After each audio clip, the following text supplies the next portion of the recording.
প্রতিদিনের মতো মঙ্গলবারও ভোরের আলো ফোটার আগেই বিভিন্ন গন্তব্যের যাত্রীরা ভিড় করেন কমলাপুর রেলওয়ে স্টেশনে। তবে বাজেনি ট্রেনের হুইসেল, ছিল না রেলকর্মীদের কর্মব্যস্ততা। সময় গড়ানোর সঙ্গে সঙ্গে ভিড় বাড়ে মানুষের, দীর্ঘ হয় অপেক্ষার প্রহর। প্ল্যাটফর্ম ভরা যাত্রী, ট্রেনও প্রস্তুত, তবে আসেননি রানিং স্টাফরা।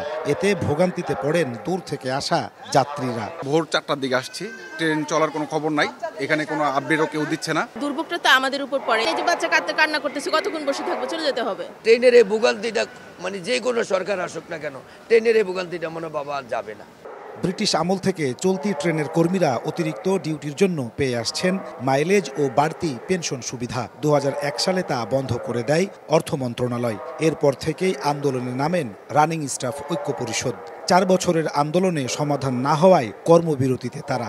এই খবর আগে থেকে অবগত না থাকায় বিড়ম্বনা বেড়ে যায় বহুগুণ। কর্মকর্তাদের সঙ্গে বাদানুবাদেও জড়ান যাত্রীরা। ট্রেনের টিকিট কাটা, সেটা রিফান্ড কবে করবে তারও কোনো নাই। আমাদের তো মেসেজ দিলে পারতো, আমরা তো কষ্ট করে এখানে আসতাম না। টিকিট কেটে টাকা দেওয়া যতটা সহজ, ফেরত পাওয়া তার থেকে দ্বিগুণ কঠিন।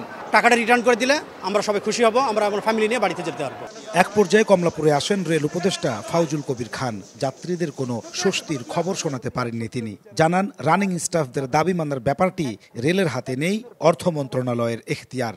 আর অর্থ উপদেষ্টা বলছেন, যৌক্তিক দাবি এরই মধ্যে মানা হয়েছে, এর বাইরে এখন আর কিছুই করা সম্ভব নয়। তাদের যে দাবি আছে সেই দাবিগুলো কিন্তু আমরা ইতিমধ্যে রেল মন্ত্রণালয় থেকে আমরা অর্থ বিভাগে পাঠিয়েছিলাম এবং এটা কিন্তু বহুলাংশে এই দাবিগুলো পূরণ করা হয়ে গেছে।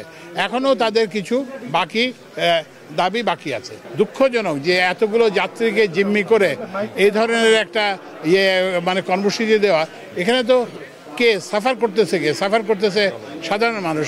বেশ কয়েকদিন আগেই আমাদের তাদের যৌক্তিক যে সেগুলো আমরা দিয়েছি, এতে তো মোটামুটি আমার মনে হয় একটা যুক্তি ছিল এবং আমরা দিয়েছি সুবিধা। এখন যদি তারা বলে আরো সবগুলো একসাথে দিতে হবে, তা আপনারা বুঝতে পারেন অর্থের সংকুলন তো আমার করতে হবে। মানবিক কারণে বা মানুষের চাকরি বাকরি যে অসুবিধা হয় সেগুলির ব্যাপারে যথাসাধ্য আমরা চেষ্টা করি। তবে রানিং স্টাফ ঐক্য পরিষদের নেতারা জানিয়েছেন, দাবি মানা না পর্যন্ত ট্রেন চালাবেন না তারা। আলোচনার টেবিলে ছিলাম আমরা, সেই টেবিল থেকে আজকে বাধ্য হয়ে শ্রমিকরা ঐক্যজোটভাবে আজকে এই অবস্থানে আসছে। আমরা আলোচনা চালিয়ে যাব, কর্মবিরতিও চলবে, তবে আমরাও চাই এটা দ্রুত সমাধান হোক। এদিকে যাত্রীদের টিকিট ফেরত নেওয়ার কথা জানিয়েছে রেল কর্তৃপক্ষ। এছাড়া কমলাপুর ও বিমানবন্দর স্টেশন থেকে চট্টগ্রাম সহ 7 রুটের যাত্রীরা ট্রেনের টিকিট দিয়ে বিআরটিসি বাসে যেতে পারবেন গন্তব্যে। নাজমুস সালেহী, সময় সংবাদ, ঢাকা।